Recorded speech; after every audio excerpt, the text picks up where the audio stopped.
Jessica Radcliffe was only 23 when she landed her dream job at SeaWorld Marine Park. From the time she was a child, she had been obsessed with dolphins, whales, and the mystery of the ocean. Her friends described her as fearless, patient, and endlessly compassionate. She didn't just want to perform with the animals, she wanted to understand them. Her bond with one particular orca, an enormous male named Kale, was the stuff of park legend.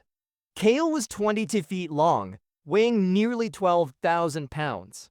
He had been born in captivity and had never experienced the open sea. Jessica would often be seen leaning over the pool, whispering to him if they shared a private language. By the summer season, Jessica had become the star attraction. Crowds came not just for the orca show, but for her charisma. She could leap from the edge of the pool, land inches from Kale, and the massive whale would lift her on his rostrum, holding her high above the water like a queen on a throne. People gasped, cameras flashed, but behind the scenes, things were changing. Trainers noticed Kale becoming unpredictable, ignoring cues, slapping the water with his tail more often, and sometimes refusing to leave the holding pool. These weren't just mood swings. Orca specialists know these as signs of stress. To understand what happened next, you have to understand what captivity does to orcas. In the wild, orcas swim up to 100 miles a day, hunt in complex family pods, and have rich social lives. In a tank, no matter how large, they circle endlessly. They are cut off from family. Their world is concrete walls and filtered water. Marine biologists have documented that captive orcas often show signs of depression, loss of appetite, repetitive behaviors like head bobbing, and sudden aggression. Sometimes they redirect frustration onto objects or other animals, and in rare but tragic cases, onto their trainers. It was a warm Saturday afternoon. The stadium was packed. Jessica had performed this routine hundreds of times. She dived into the water, Kale swimming toward her from the far end of the pool. But witnesses would later say something seemed off. Kale's movements were faster, more erratic. Jessica gave the hand signal for Kale to roll and present his side. Instead, he dove beneath her. In a flash, he surfaced, grabbing her by the waist. The audience thought it was part of the show, until they heard her scream. Kale dragged her beneath the surface.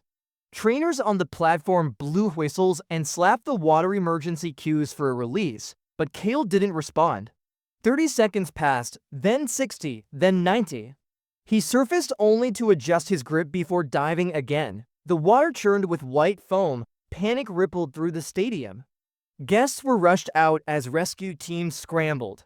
But after more than 5 minutes underwater, Jessica never resurfaced alive. The official investigation painted a grim picture. Jessica had suffered massive internal injuries and drowned before she could be freed. Kale was eventually coaxed into the medical pool, but his agitation remained high for days. Animal behaviorists were called in to determine what triggered the attack. Theories ranged from a misinterpreted signal to a predatory play instinct gone wrong.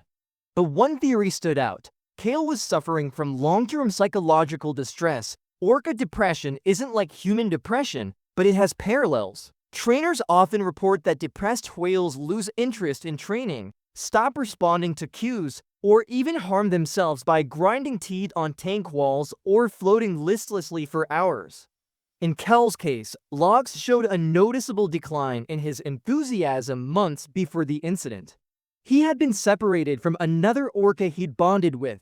His daily routines had been altered. Even subtle changes in staff can destabilize a captive whale's mental state. Some scientists argue that captivity strips orcas of their complex problem-solving and social structures, leading to frustration.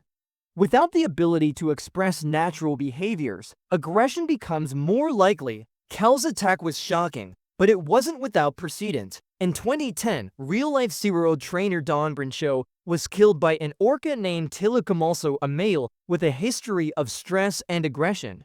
In 2009, Alexis Martinez was killed in Spain by another orca during a training session. These tragedies sparked global debates about whether such intelligent, social creatures should be kept in captivity for entertainment. In the wild, No fatal human attacks by orcas have ever been confirmed.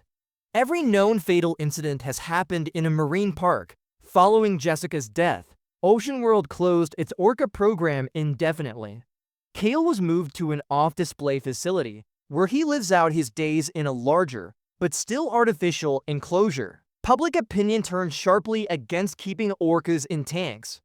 Former trainers began speaking out, describing warning signs they had seen for years. Jessica's family started a foundation in her name advocating for marine sanctuaries where retired orcas could live in sea pens instead of concrete pools. "We can't change what happened to Jessica," her mother said at a press conference, "but we can change what happens to the next Jessica.